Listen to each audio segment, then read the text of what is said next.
Activate.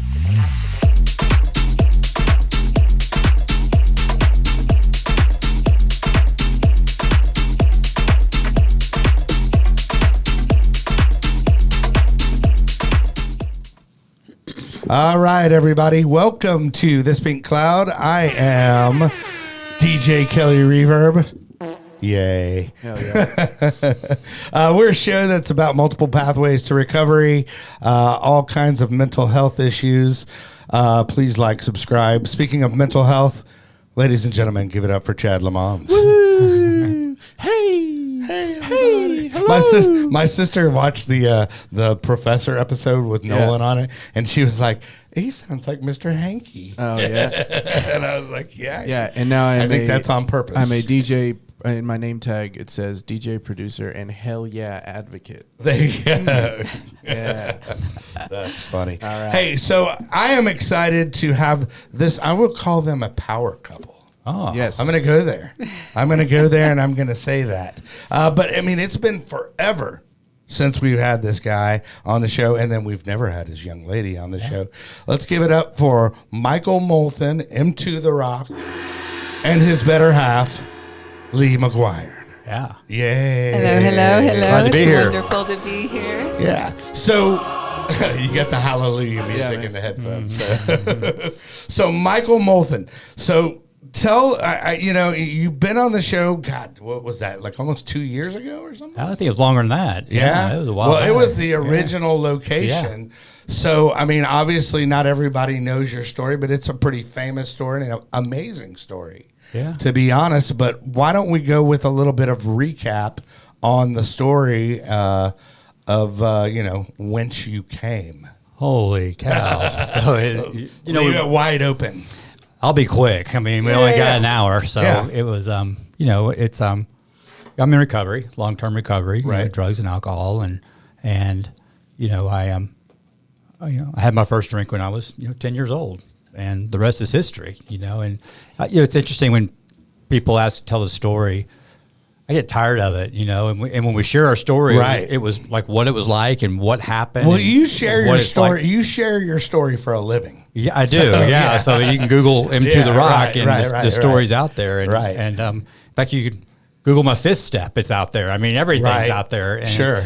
But I mean, what it was like. I drank alcohol and I did drugs, and I fell down and said I was never going to do it again. I meant it, and woke up the next day and I was drunk and high again. Sure.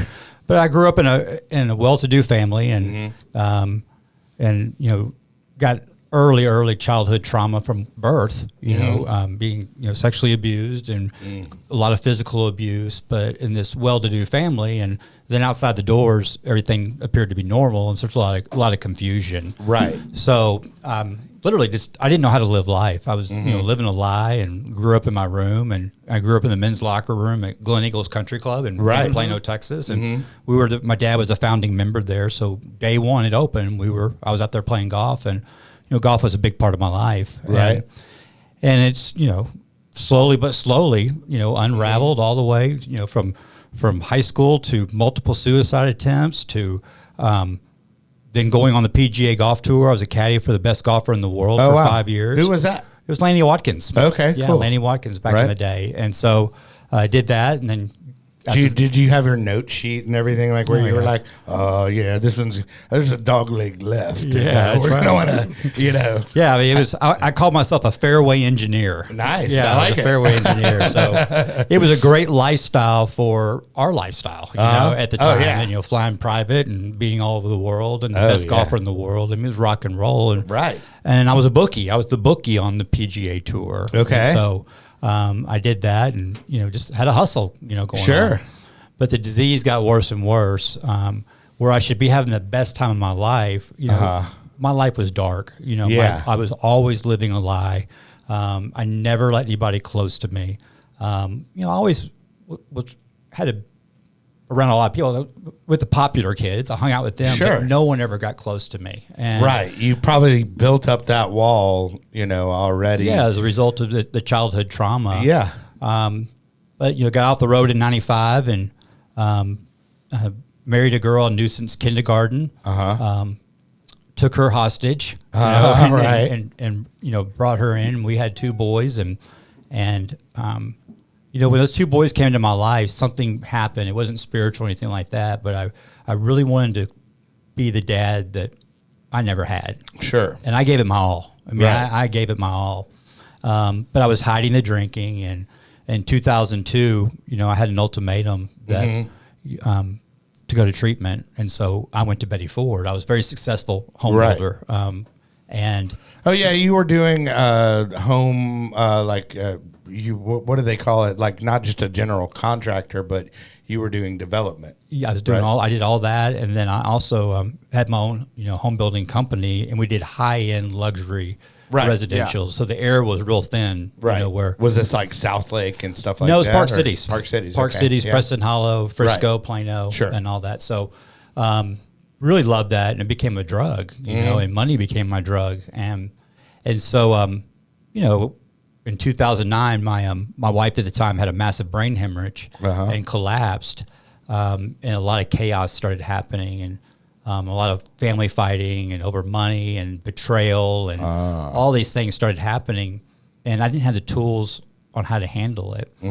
And so, after Betty Ford, and the reason why I say Betty Ford, because that's where important Yep. people like me go, right? I don't Right. say treatment. Yeah. And I laugh about that because I'm a nobody, you know what I mean? Right. But that's what we think about ourselves when we're our disease. It's me. Right. And Well, so- no, Betty Ford, you automatically go. That's highbrow. Yeah, like my roommate, right when I got into my room, my roommate was the drummer for Nine Inch Nails. Oh, nice. Hell And, yeah, dude. I was there. He was my roommate for 3 days, and I woke up one day and he's gone. Right. He bounced. So Right, sure. But anyways, I learned a lot there. It was very educational. But Where was the Betty Ford clinic located then? in Palm Springs. Oh, was that Yeah, what? the Palm Well, dude, the hood of Palm Springs. He was roughing it. Yeah, right. He Yeah. was roughing Sure. it. Yeah. Yeah. And so I got out of there and came back home. I came back home with all my money, all my stuff. I had my boys and the wife at the time, and when I came back home, I was back to the races. I stayed dry literally for about almost 7 years. And so when my wife at the time went down and had this massive brain hemorrhage, Right. and all this chaos was happening, I had no tools. I had no person to lean on. I didn't have a mentor, sponsor, Sure. or any men in my life. I was self-will run riot. Right. And, one of my kryptonites is people accusing me of doing stuff that I didn't do. I ran an honest business. Yeah. I'm one of the very few people that, I have no financial amends. Right. I paid my bills, Right. And so when when stuff like that was happening, it really destroyed me. And so I twisted off really bad. Yeah. And then in 2011, I got pulled over just real close to this building here, this studio here. I Right. got pulled over with a large amount of cocaine, and I was intoxicated and got arrested for the first time in my life. Right. And I went down to Lou Sterrett and got a mugshot. I mean, I was like, this is crazy down here. I mean, this is a jungle. Yeah. Well, and that was your first time. That's right? my first arrest Yeah. ever. Oh, and nice. I literally said, I'm never doing this again. I meant it. And Yeah. I think you can relate to that. Those times like, I'm Oh, done. It's over. Sure. I'm done. And I really meant it. And I got bonded out, and I got drunk and high again that night. Yeah. 26 mugshots later. 26. Yeah, total of 27 mugshots. Hold on just a second. I have to give you a golf clap for that one. Thank you very much. Thank you. 26 is Yeah. pretty. And you Nice. say it's pretty- you say 26 too, and what was the amount of time that was 27. in? 27. Yeah. What was the And- amount of time? So I did 4 years out of 6 years. No, I'm saying like what was the amount of time that you got the 27 mugshots in? Because you didn't Like start until the, right like then. the period of You're years. the first person Yeah. to ask that question. See, a lot of times I was getting arrested all up and down Interstate 35, so that's a mug shot. They put a hold on me. They rebooked me back into Dallas. That's another mug shot. Right. I was also being served charges that I didn't do, by the ex-in-laws, and while I was incarcerated, and I'm like, Now that I you wasn't- didn't I do, wasn't or even- you didn't, yeah, I didn't think do. you did? No, I didn't do. I mean, Okay, yeah. stuff like that. Right. And it caught my judge, Judge Jennifer Bennett, right down the street here. Yeah. It caught her attention that, man, this guy's, he's taking it for the team. And, Yeah. and then also, I sold a $3.7 million home while incarcerated. They released me to sign the title work. Oh, well, that the was paperwork. nice. That's kind of interesting. So, but anyway, so I, after my 27th mugshot, I knew it was over.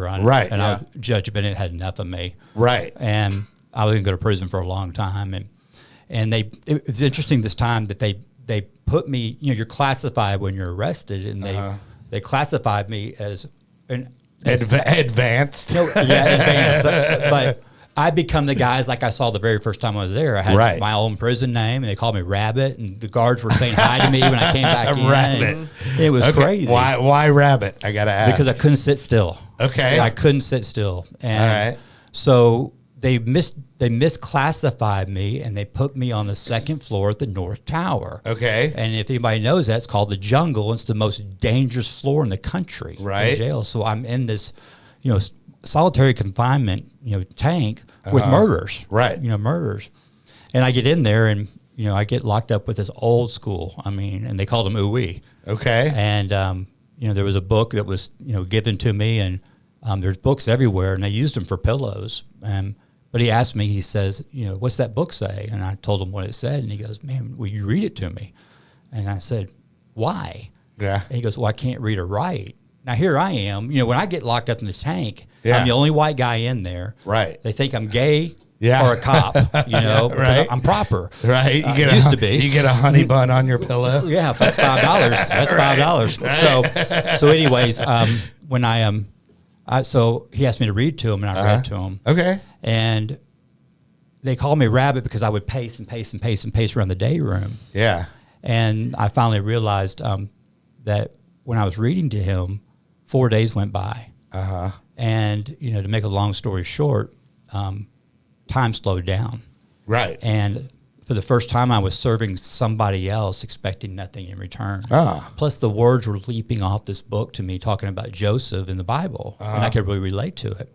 On July 7th, 2017, I'm on my top bunk, and I couldn't breathe, and had this spiritual awakening. And there's a lot of nights I didn't believe in God or this Jesus thing. And but there were nights where I'm hugging the toilet, and I'm saying, "Okay, Jesus, if you're out there, come into my life." There was a lot of times I'd say that, but this night I couldn't breathe. And it was like the movie Green Mile. Yeah. And I couldn't breathe. I took this deep breath, and I just exhaled, and all this anger, resentment, all these feelings came out. And I took a big, deep breath in, and I was full of love. And I just looked at everybody like, I love you, and I'm loving everybody. Right. And so, just to leapfrog to it, on October 13th, 2017, I was transferred out of Central Texas on my way to Henderson, Bradshaw State Unit. Right, probably with no AC in there. No AC. And so I get down there, and I'm in this rock and roll tank, and guy comes up to me, he says, "What are you reading?" What do you mean? He goes, "I can't read or write." And I just looked at God, and I said, "I see you." Right. So I started reading this guy. Right. And then as a result of forgiveness, forgiving the people who done me wrong, on October 13th, they came with a loudspeaker, and, they accidentally set me free. They literally physically pushed me out of the penitentiary. Well, okay, so how long were you booked to be in there? Another 2 years. Okay. And then, so how does one accidentally set you free? God. Okay. Yeah, it was a God deal because they didn't know. The computer, even the guards go, "Wait a minute, why are you being set free?" Yeah. And so they pushed me out, and I was 300 miles away. I didn't know what to do. Henderson, Texas, huh? No, I was in my way. I was down in Central Texas. Okay. I was on chain. Okay. And so... You mean like breaking rocks? No, I was on chain. No. Chain is like when you're like subject to leave. Yeah, you're on chain. You're chain ready, baby. Yeah. Okay. Yeah. All right. So I had to explain all this to Lee too. So sorry. So sorry guys, I haven't been incarcerated. Yeah, yet. So anyways, I got out, and that's the first time when the gas of the world hit me, and I literally just said, "God, what do you want me to do?" And he told me to walk. So I made the journey 300 miles back to Dallas to turn myself in. Right. And Judge Bennett had been hearing what I've been doing. She saw the transformation just in my eyes. Right. And she says, "I don't want to get in the way. Right. I'm going to set you free." And I can see it's going to be like this whole Morgan Freeman, like, get busy living or get busy dying. That's right. kind of thing. So she said, "Go pay it forward." And here I am 7 years later sitting with you. And that's great. And that's what I'm doing. That's fantastic. Yeah. And it was like a paperwork thing, right? The whole reason they still don't know. Yeah, they still don't know. Okay, cool. They still don't know. It's first in state of Texas history. Yeah. And Judge Bennett said, leave it up to you to be Mr. Drama Man. That's hilarious. But she's very close to both of Lee and I, and she's one of my closest friends. I call her all the time. We talk maybe 3 times a week. Yeah, that's awesome. She's wonderful. So well, she really is. Enough from you. Good. I want to hear what Lee has to say. Exactly. I'd love to talk about him. Yeah, It'll be a lot of. Right. Well, I was gonna say we need at least we have something here to break up the ugly. Yeah, that's right. That's right. Well said, Kelly. That's right. So, but yeah, you got involved because of his story, right? So. I did. I had a friend named Kay Jones. Mm-hmm. She came to me and she said, I had raised money for different films. And she said, I have this special story and someone I want you to meet. Mm-hmm. So I came over and met with Michael. And I just realized real quick, I thought, oh, man, there is so much that he really needs to have ready. We need to get together a nonprofit. We need to have a book written, and then we need to do a film. And so all of these things began, and I remember sitting there with him, and I know, Well, what was your background? Like, what did you do? Well, I grew up in the ministry, first of all, which really gave me a lot of experience in this type of work, but also putting together a nonprofit, understanding them and that type of thing. So I was very familiar with it. Right. Then I started my own nonprofit. That gets you real familiar with it. Yeah, for sure. So I knew at this moment, I thought, this is going to be more work than I've ever done in my life. Right. Because this one was national. The ones that I did were statewide and different things. Right. But this was a national endeavor. And until I met Michael, I had no idea how many people were on drugs and alcohol and had problems with this. This was Welcome not aboard. my life. This was not my life. It was totally foreign to me. Right. I worked with kids, and I write and produce music. I think you've heard a little bit of that, and so that was my life and was my work. But the more I got to know Michael, all the people that would call him, and I think the ones that got me the most were the parents. It wasn't the people going through, addiction. Yeah, the thing that got me, because we don't go. We don't go around fast like that. They're the ones they're the ones back here really having to take the hit, and they're having to give the support. Right. And that really, really got me, because I think you take one addict, you take that one addict, and then you take all the people that are behind them, the mother, the father, the siblings, the friends, the spouse. And then that's a much bigger group of people than the addicts. Yeah. So we've got that microcosm gets bigger. Yes. Yeah. And they absolutely don't know what to do. They do not know what to do for their loved one. And that's where Michael really comes in. There's probably more coaching. I don't want to speak for you, but there's more coaching in the families than even the addicts. 100%. Yeah. Because it takes that to get the addict there. Yeah, exactly. The addict doesn't really care. It's just like, making a team plan with the parents, and then, exercising that. Hey, parents, don't enable your kid anymore.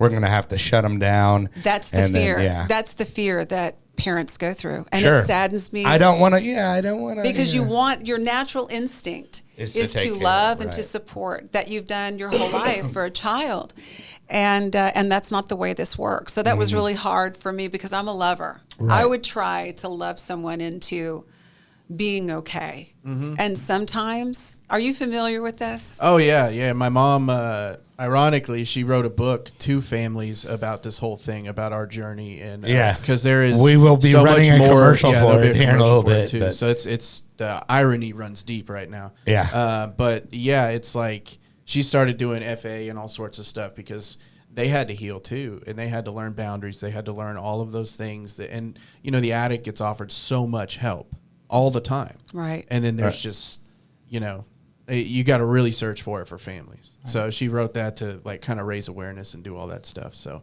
I'm very familiar with it, and it's like something that saved our life. Absolutely. And it's been so rewarding to be part of this. It's probably one of the hardest things, like I said, that I've done. I told him, I said, boy, I'm really upset with you. And right before I said I would do it, I was like, man, you know how much work this is going to be. Right. And, and it is, it's a lot of work, but man, today, looking back, whenever you don't give up and you just keep going, because it can seem hopeless, because what we were doing was the impossible. There's a lot of people talking about it. There's a lot of people, but there's not a lot of people raising millions of dollars to help these people get off drugs and to help their families on how to cope with it, to move forward and be healthy themselves. Because sometimes the families are sicker than the addicts. Oh, yeah. Yes. And that was really hard for me to understand. I thought, what are you talking? And so it's the families that have really gotten me. But watching all of this play out and watching God work through, I just sat down one day and Michael and I were like, I was just saying, God, please bless this work, because only He could open the doors to make this happen. Right. The book and the film, there were times I was thinking, oh man, are we crazy? Is this going to happen? And watching it all unfold it's an amazing feeling to watch God, because I know it wasn't us. Right. Yeah. I 100% know it's not that we were just so great, but just to be faithful in what we felt like God had given us to do and did not give up on it, because sometimes you want to. Right. I mean, we were human. I mean, sometimes you really just think, gosh, is this really what you want me to do? Well, and it's funny because like him and I were talking about this earlier, and just about this space and stuff like that. I mean, I mean, okay, here, dude. I love this. Like, I'm going to be a music producer and a headlining DJ, and I'm going to be a podcaster. Great plan, Kelly. Right. That sounds like a solid one, dude. Right. But God put it in my heart, but then also, I'm just dumb enough to do it. Yeah. Well, that's Michael. It's been wonderful. I never would have even leapt into this if he did not have the gifts that he has. Sure. And, there is definitely that anointing there, that when he works with people, I mean, God moves. Yeah. It's just not him. It's that he's so willing. And I really hear God speak through him to these families and to these addicts. And, well, I think Chad felt that the other night. Definitely. Yeah. He's got a way with words, man. Because I walked into it. I was like, oh, great, man. Here comes another guy telling a story and blah, blah, blah. And then you really broke it down into ways. And I could tell, when somebody rehearses whenever they're saying a bunch of stuff. Oh, yeah. And you went off script with that one. And I was like, oh, I got to talk to that guy for sure. And it was fantastic. Everybody in the audience was like, holy crap, dude. I'm trying to not cuss. I said crap, dude. Smash that like button if you like me saying crap. Anyways, so it was really something. And then like I was saying to you earlier, you brought up the point about dealing with the trauma and everything else completely separately from any sort of recovery program, which is fantastic because not a lot of people talk about that. Yeah. My platform, our platform is, it's not just about drugs and alcohol, and we never wanted it that way. That was kind of the immediate hook because of my story. But the platform is how am I living life today? Mm-hmm. And I share everything. I'm vulnerable. I'm transparent. You watch the show and that's what I do. I just provide solutions. And I basically just say, hey, I just saw a good movie today. I want to tell you about it. Right. And the movie's me. It's sure. The stuff I go through. And when we started writing the book, and let me back up a little bit. There were times I wanted to quit Into the Rock a bunch. You were doing AM radio, dude. Yeah, I started with iHeartRadio, and then I went to a Real News Network, and then COVID hit, and bought the studio in the house, and we never stopped Into the Rock. Right. But being a businessman and being successful in business, Satan's always in my ear saying, "You ain't making any money. You ain't making any money." And and we just had one recently happen, but there's been times where I literally quit. Mm-hmm. And I walk out and take a walk, and someone pulls up and stops and say, "Are you him too?" And I said, "Well, yeah, I'm Michael." And they said, "This is my husband here. You saved his life." And I said, well, I didn't save it. You know what I mean? Right. But he watches the show, and I'm like, okay, I see you, God. And it's really difficult. A lot comes against you when you try to do this. And especially because I know we were approaching it one way, and then I'm going to stop because I can really go crazy on this. I want to go. Okay. I'm sick of myself. Right? Well, no, it's just that I've been learning that that we don't really believe the problem is just because of drugs and alcohol.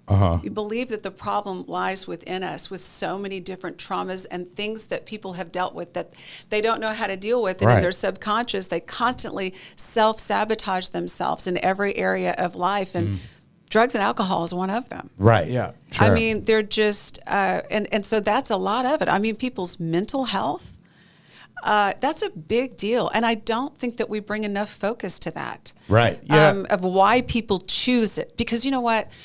God doesn't make you do anything. He doesn't make you quit. He didn't make you start. Right. But you have to choose it, and being healthy enough. Right. Being healthy well, enough and that's to make why those that's why choices. we did the you know, the show, the description of the show is multiple pathways to recovery. Right.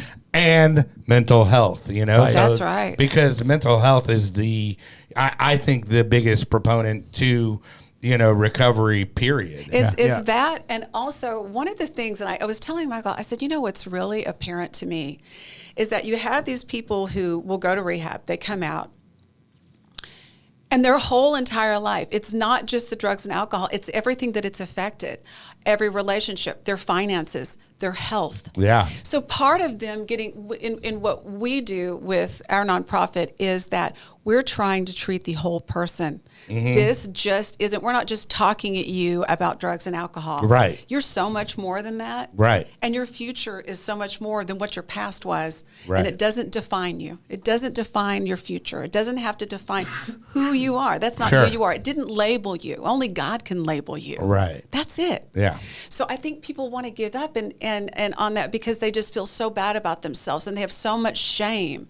And that shame, if we don't address that, it's over for that person. Yeah. Right. Because if you can't feel good about yourself, and really all the things that people go, you know, and think this is corny, but to love yourself. Sure. Yeah. It's hard when you don't like who you are and what you've been, but learning to do that. And that is the biggest thing in what we're trying to address. I mean, how can somebody really get well and get off drugs if they come home, they don't know how to get their finances straight? Right. Their health is so bad after they've come back from something like this. They feel hopeless because of these there's reasons. certain things like that, you know, that especially early on in recovery, you know, just, and I learned this doing the recovery support peer specialist training. But, you know, I mean, most people need their license and just simple things that we take for granted. Yes. You know? Yeah, So, that was me. And I've learned all that from him. Like, I didn't even know what people coming out of prison went through. yeah. I will tell yeah, you. that's fun. That's why the recidivism rate is so high, man. Right. They have no hope. And I mean, that part of it, except for the people that are struggling, finding shelter. I mean, thank God for them. Right. Because, I mean, what would these people do? And so that's heartbreaking to me. So this has been a really big eye-opening thing. My father was in the ministry, and I watched it, but not on the level that Daddy went out. Daddy would go to the prison ministries and everything, and I went a couple of times. And to be honest with you, it scared me. Oh, yeah. I mean, it was something that it just scared me. I did not understand until Michael. And there's so much awareness for kids who are on drugs and alcohol, for people coming out of prison. We just recently met a man out of Las Vegas. God bless him, because what he does is he gives these people a trade. He teaches them a trade as soon as they come out of prison, and it sends them out into the world. Right. And we're wanting to do that same type of thing with people dealing with drugs and alcohol. But the reason why he's saying it's not just drugs and alcohol is because there's so much more that is covered, and one of them is people's mental health and learning that God, no matter how much we pray, miracles do happen. Right. But we have to be healthy enough to make the right choices for life. And that's the whole free will thing. That's right. You know? Yeah. That's right. We're free to do whatever we want. God's not going to plop it on us like that. That's why to get deep, that was always one of my questions was like, you know, if you could ask God to change one thing in the world, and then I would say, you know, to give humankind a greater understanding of purpose. Yeah. That would be mine. But then saying that, then I'm like, well, that messes with the whole free will thing. Yeah. So, But you know what I would say? Because this is what, to me, changes the world. If I had one thing to change in this world, it would be me. Yeah. Because that's what most people cannot change. Right. Because, I mean, you even look at relationships. Well, if I had one thing to change, it would be Chad. Hell yeah. Hey, let's on that inappropriate break, let's go to commercial. Real quick, we got Max the Axe at thispinklawyer.com. If you go to thispinklawyer.com, it will take you to Lone Star Injury Attorneys. He will get you the maximum results for your personal injury needs. Injury needs, personal stuff. Good job, Jack. There you go, man. All right, and then also your mom has a book out now, and you guys are doing some public speaking. And why don't you play the real, and we'll see if Chad cries this time. Phone call as a parent that your son has been hit by a car and is being life flighted. 2 hours before we got the call, Chad had called me to tell me it was the best day of his life. And then I get another call, and a stranger had found him, and they were care flighting him to a trauma unit, and that he would start praying for our family that we needed to hurry. You know, when you wake up on the operating table and they're like, we're going to cut off both your legs. And then I wake up and then one's gone, the other one's in an external rod system. It's just not good. The real kicker is that I've had like all of these scars all over my arms, and that's all from complications resulting from drug abuse. I never thought about giving up on him. Never. This is my son, and I know he's going to be okay. You cannot just have help for the addict. You have to seek out professional help. The whole family has been affected. And I just want to make that very clear to anybody who's out there listening, that if I can do this thing as much as I've been through, man, there's a lot of wiggle room for people before they get to that point where they can do it too. So we are back, but I love that commercial because at one point you sound so stupid in it. No, but I mean, it's very sweet. And your mom is such a sweetheart. Yeah. And, you're lucky to have her in your life. But you guys, so that book is available. And then y'all are also doing speaking engagements. Yeah, it's at twocalls.org. You can reach out to either of us there. Chad at twocalls.org or Sheila at twocalls.org. All right. And it's on Amazon and all that stuff. What's your favorite part of that commercial when you talk? Dude, I just had to edit the commercial before it started, or before we started the podcast the last time, and you've only had 3 weeks to fix it. I've only had 3 weeks to fix it. You know what I mean? But it's like, when you're waking up on an operating table and they're going to take both your legs, and then you wake up and it's just not good. And it's like, I use your words, Chad. Yeah, man. Use your words. I didn't want to make you look stupid by saying something smart. Thank you for fucking taking down the bar. Yeah, I appreciate it. You're welcome. I appreciate it. Hey, man, you're welcome. Hey, so speaking of that, we also have music coming out. We have the Madonna cover that is actually out this Thursday, which will actually be retrospect. I'm just going to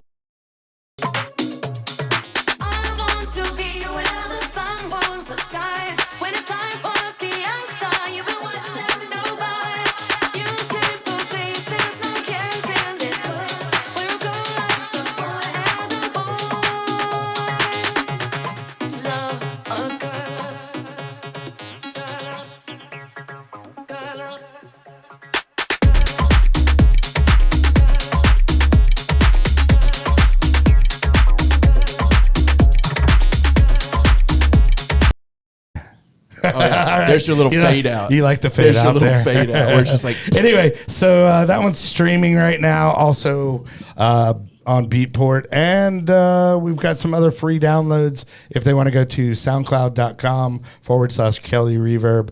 Bunch of good stuff. Bunch of good stuff. Stuff that's good. Right. And a bunch of it. And there we go. There we have it. Well, okay. So anyway, back to perspective. And changing yourself. I know I kind of cut you off there, but you're fine. You're fine. You were talking about if you could change one thing in the world, what would it be? Right. And used to be, I would come up with all of these things that I would think of, world peace, being the pageant girl, all this stuff.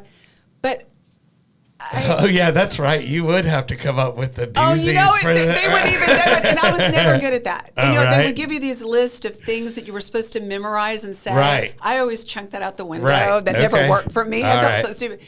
But there was a time I would say, okay, world peace, save the animals. I love animals. I would think all of the things. But it's funny. Rarely do people, in their first response is to look within. Did I look at myself? Did I change me?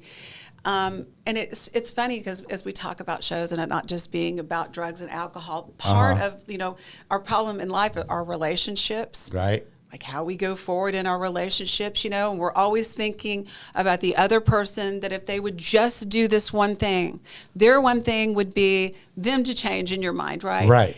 And yet, through a lot of counseling, I started learning that my fears were controlling me to want to change everything around me except myself. That fear was controlling my life. And really, when you look at all of these different problems that people are having, I mean, it's fear-based. It's fear-based. Oh, 100%. Yeah. There's a lot of trauma and fear, and we react from it, and it affects our work. We even self-sabotage that because we don't think that we really deserve great things happening. Oh, yeah. Great Fear of things success and to fear of happen. failure, baby. Yep. And then we cut Welcome it to off. alcoholism, man. That's right. That's Right. what I'm saying. So we're kind of keeping ourselves down, and we don't realize that really the greatest thing that we can change is ourselves and resentment. Right. Well, Anger. that is why people are like, I'll just stay bulletproof instead. Yeah. Well, Which and they is not wonder the why case, they're in and out of so many relationships, so they're drinking harder at this time and doing this and doing that.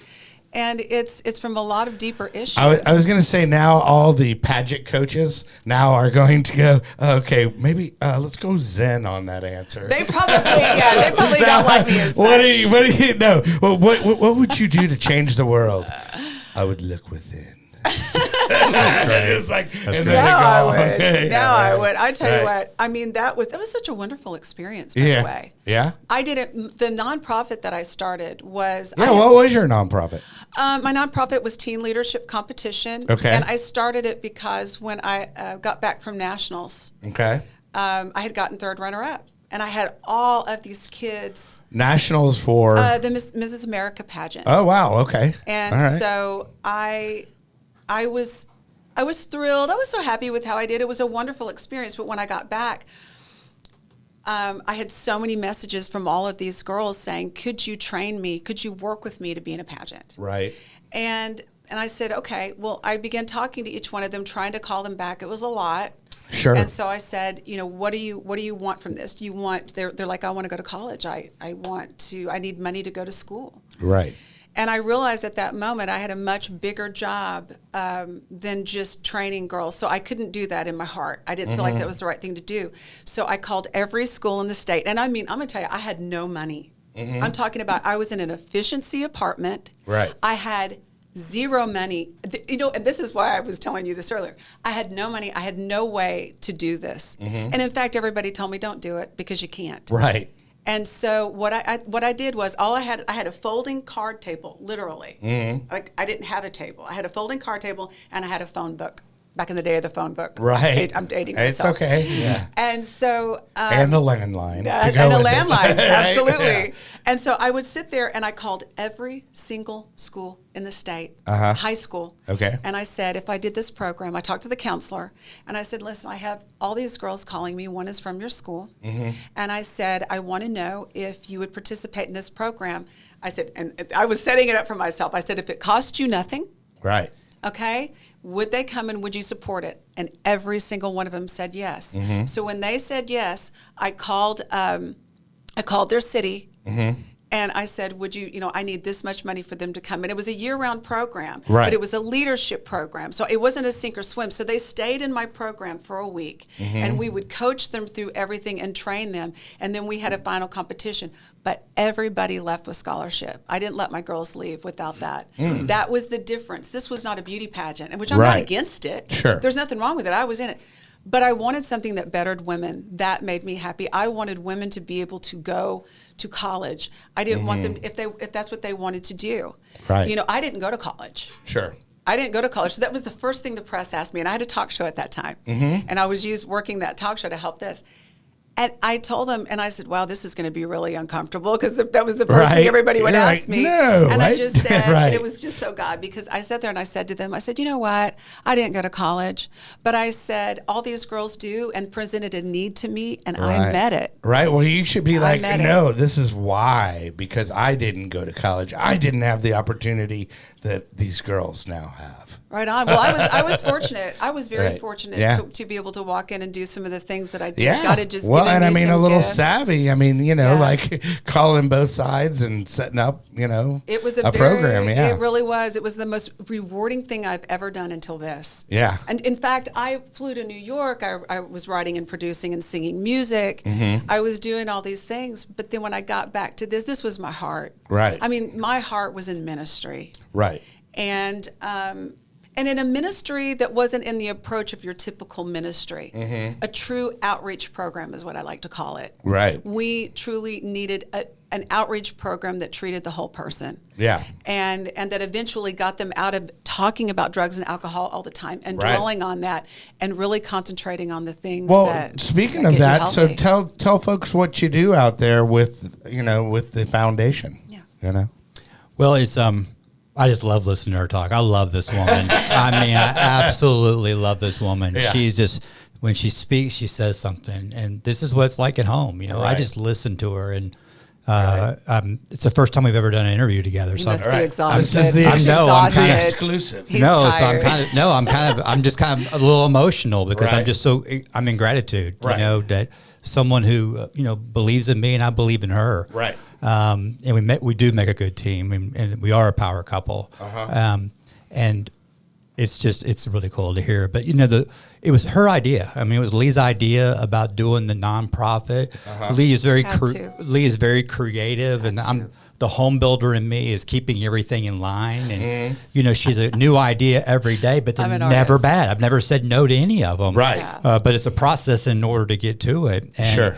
So we wanted to create a nonprofit that wasn't your just typical nonprofit, and, where we feed to it, and it's basically to help everyone. Okay. And it leads into we are all addicts. We have to stop focusing on addiction and turn the focus on why the addiction. Yeah. Okay, it's the trauma, it's the pain and the suffering, and the reason why we do drugs and alcohol or whatever visible thing we're doing to change the way we feel is we're trying to ease the pain and suffering, Right. and it doesn't work. Or change the perception. Change the temporary. perception, Yeah. and the reason why drug addicts and alcoholics have this stigma is because the people who are angry and upset with us by what we do. The reason why they're angry and upset with us, even though they don't drink or do drugs, is because they see their own behaviors in me. Right. They're just not shooting dope and drinking alcohol. Thank God my consequences were so severe. What about the guy that's right down here on McKinney working in a $1 billion company that is addicted to gambling? Right. Or is addicted to golf or stuff like that, and he's just empty and hollow. And so what are the consequences there? A long, dark life. Yeah. So we want to deliver a message where everybody's nodding their head up and down. Right. And I go, I can relate to her. I can relate to him. And that's where the connection came with us when we met. Right. Is that, I mean, I was in a dark place, Right. and God put Lee right in my life, and we just talked, and she simply said these 3 words, I believe in you. Right. And I don't even know her, Right. And I actually told him he was a rock star. a rock star. Yeah, that's right. Yeah. That's right. I said, you know what? I said, I think I'm I see right. something in you. Oh, I right? saw Yeah. it. I truly did. I mean, the first time it was in a Starbucks with Kay. And I was watching this guy, and you know what? He was under a lot of pressure to really move forward. It was that moment where you either stay where you are or you quit, or it's time to go to that Sink or next swim, level. baby. Right. And you really have to, it takes a lot within you to do that, because this has been a lot. And so he was ready, but I knew he was at that moment. So with the second time we talked, it was like, hey, you know what? And I was listening to him, and I knew he had been through a lot, and it was going to take a lot to really, gear up. But I told him, I said, you're a rock star, and I know it, and I'm ready to go. I said, I'm mad at you because I see it, and I know how much work it's going to be. Right. I cannot stress that. But it was. But I believe worth in her. it. I believe in her, and she she leaned in, and there was a connection.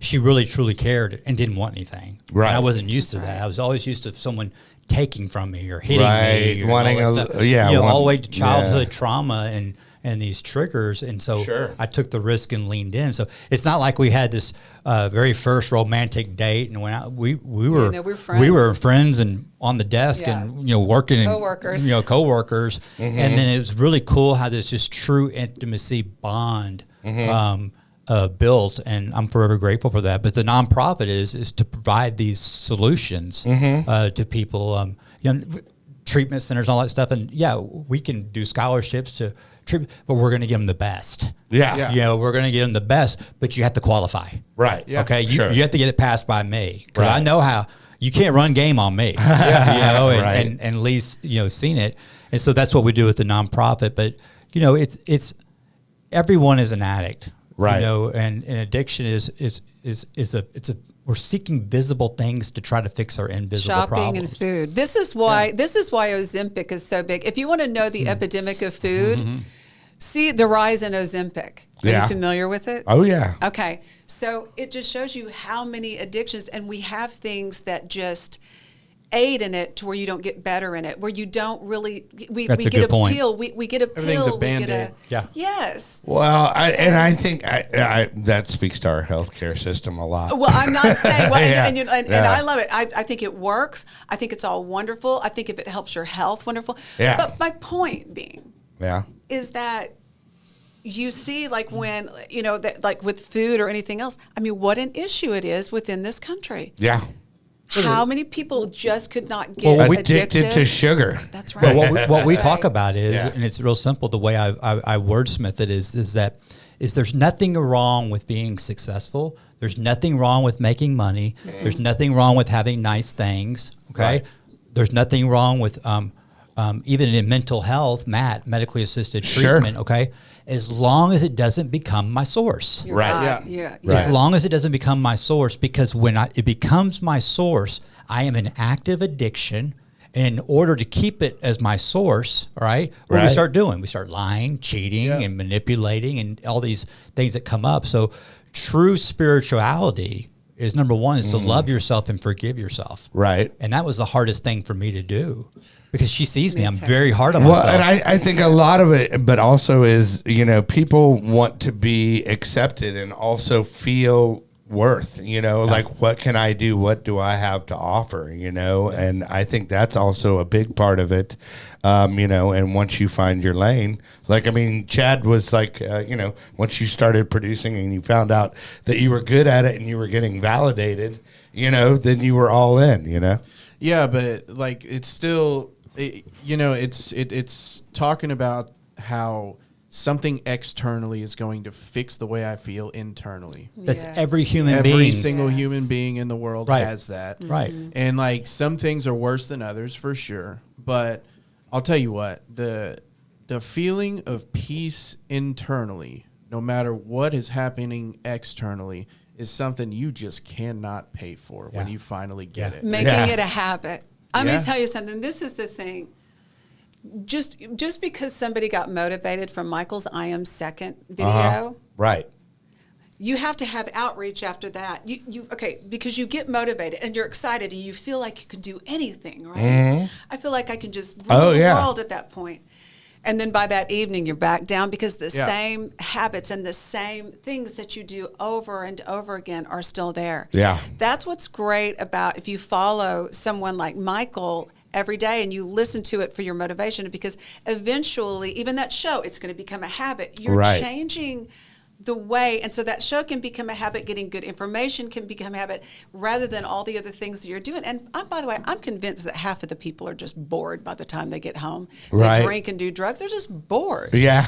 I mean, is this true? I can see it. Yeah. I see that mean, just out of boredom. Yeah. And we try to feel. Yeah. So they're seeking visible things. They try. I mean, they're getting on dating sites. They're doing that. I mean, nothing natural is happening. Nothing organic is happening. And so I'm just saying, if we change just one thing and start changing these habits, you know what it's really doing?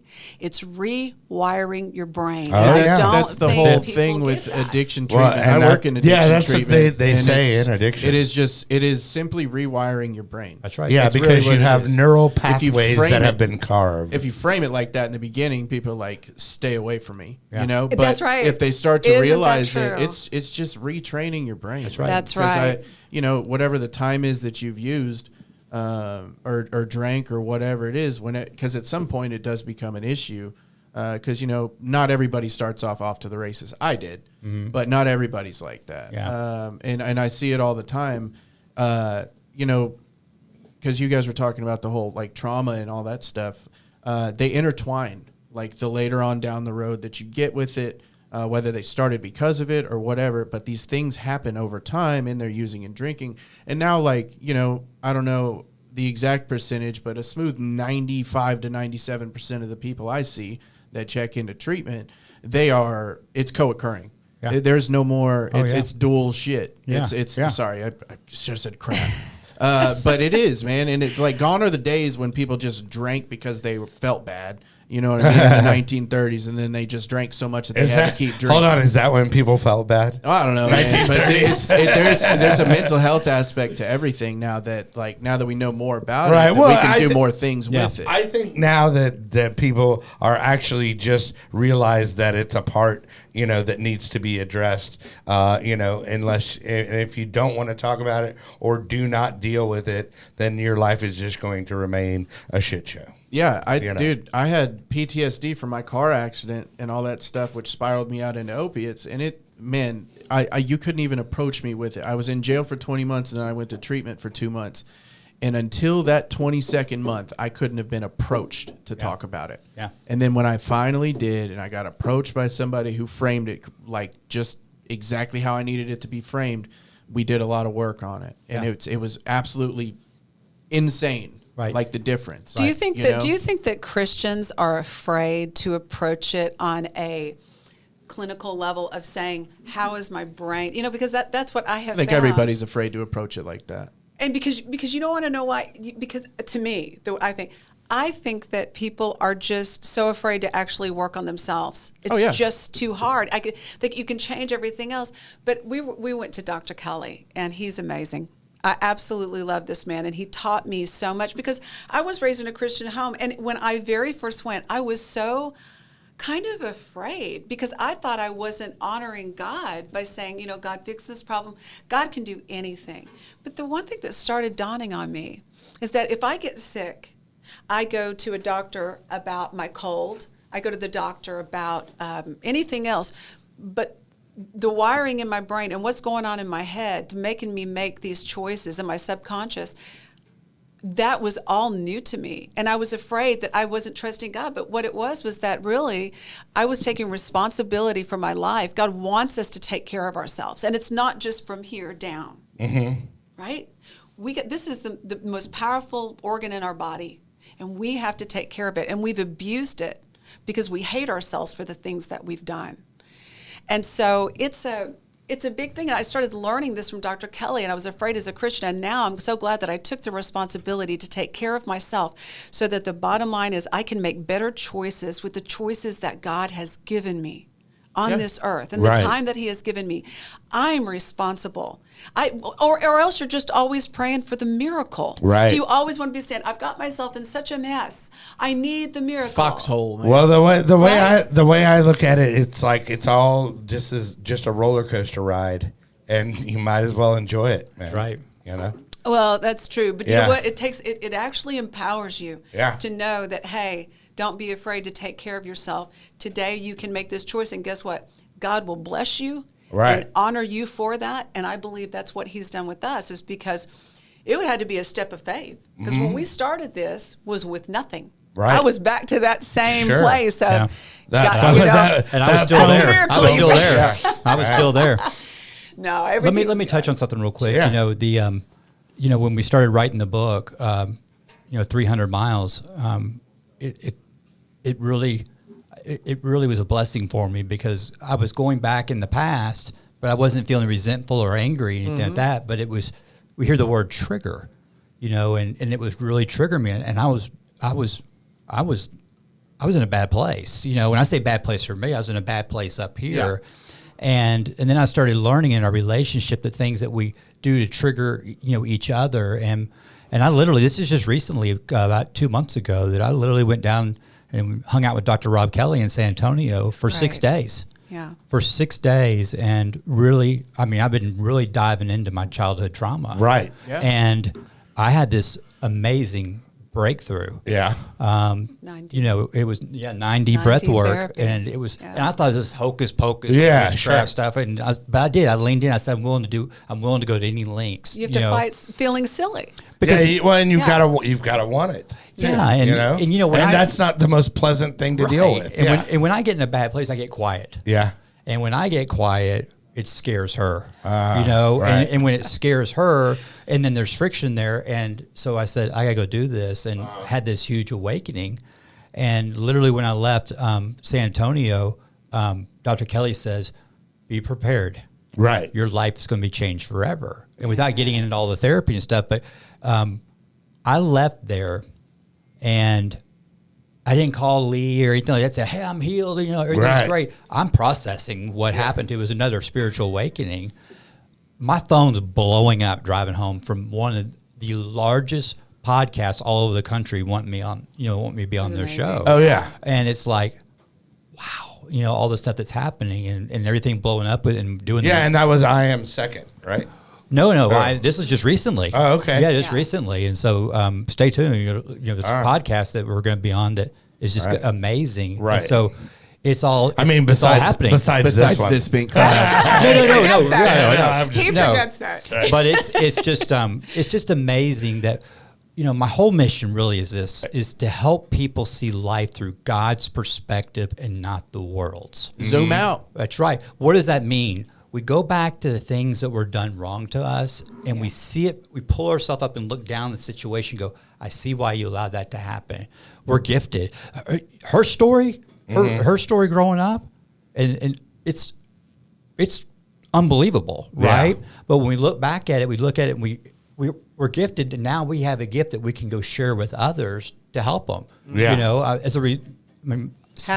Being sexually abused my entire childhood by my grandfather, and as a result of forgiving him and being open and sharing, instead of campaigning down the street with a cardboard box on a stick saying, free Lindsay, free Lindsay. Right, it's as I'm going the other way, making a difference, saying, you know what, this is what happened to me. Yeah. And here's a solution. Yeah. Wow. Yeah, man, it's when you finally are able to zoom out and see past your own two eyes, and you see the reasons behind, or what you can justify as the reasons behind what happened to you, awakening. Be able to share it with somebody else. Everything when things just start kind of clicking. Right. Yeah, it's just, man, you can't pay for that. I tell you, and I'll end with this. 3 years ago, M2 The Rock was done in my eyes. Right. It was done. All right. And because, broke. I've been broke the whole 7 years. I just keep serving. Sure. And it provides. It just happens, right? I've heard stories like that before I believed in God. And I go, y'all are crazy. Right. When God put Lee into my life, all right, it hasn't been easy. Right. But we've remained faithful. We've remained communicative. We communicate to each other. We lean on each other. But it wouldn't be here where it's at today without Lee. Right. You have to make that out there. It would not be here where it is today without Lee, because M2 The Rock is blowing up. Right. Blowing me away. Well, okay. So speaking of that, where can you have a show as well? So where can they see that? B, is the book done? And C, when does the movie come out? So the book, we have Krishanda Lee Perez, who's this incredible author awesome. out of Los Angeles. Awesome. Very engaged in the story. We finished it. We're in editing right now. We go to publishing, and the book will be released for sale September 15th. Okay. Awesome. And I'll be on national book tour. 15th. We just signed with a publicist, and that's being released soon. Yeah, that's the one thing I noticed about M2 The Rock is you have your shit together, dude. I'm like, dude, I need that. I need that. I am very structured. Reading? Yeah. I'm And very we structured. appreciate you. We really appreciate well, I being appreciate here you. and I appreciate giving y'all. us a voice. I appreciate y'all slumming. No. Slumming it down here. We love No. it. No, This we has do been it. Awesome. You guys have been great. I'm on at least 1 or 2 every week. It doesn't Okay. matter what the platform is. I just do it because it keeps me out of self. Right. Yeah, man. Every week, I'm always reading to Uwe. Right. It starts there. Just keep reading to someone who can't read. Right. I like that. I like that a lot. Well, I appreciate you guys Thank you, coming guys. on, and I'm looking forward to Yeah. the movie and Yeah. what role I play in it. Yeah, man. You'll be a guard. Right? I'll be a prison guard. Yeah, with your mace. You will have a job in that movie. No. That's funny. Hey, well, I appreciate you coming out there, Chad. Oh, well, you're welcome. Well, you, and, Chad. You're and then welcome, we Kelly. look, we Thank you, look Chad. forward to your public speaking and your mom. Well, thank you. I appreciate it. I like it. And Lee is not for hire. Oh yeah. Oh, hey, no. He's all mine. Yeah, no. Just introduce me to a friend that can facilitate. Absolutely. All right. Thrilled. Anyway, but appreciate you guys tuning in. Be sure to like, subscribe, all that stuff. I believe we have your good friend Christopher coming on next week. My man, Christopher Yeah. Wright. Yeah. Love him He can and his sing. wife. Yeah, can right? sing. Yes. That's what I hear, man. He's got a good story. All right. Well, looking forward to that. Be sure, like, subscribe, all that mumbo jumbo. And remember, kids, there is no magic pill for sobriety because if there was, we would all take too many. That's right.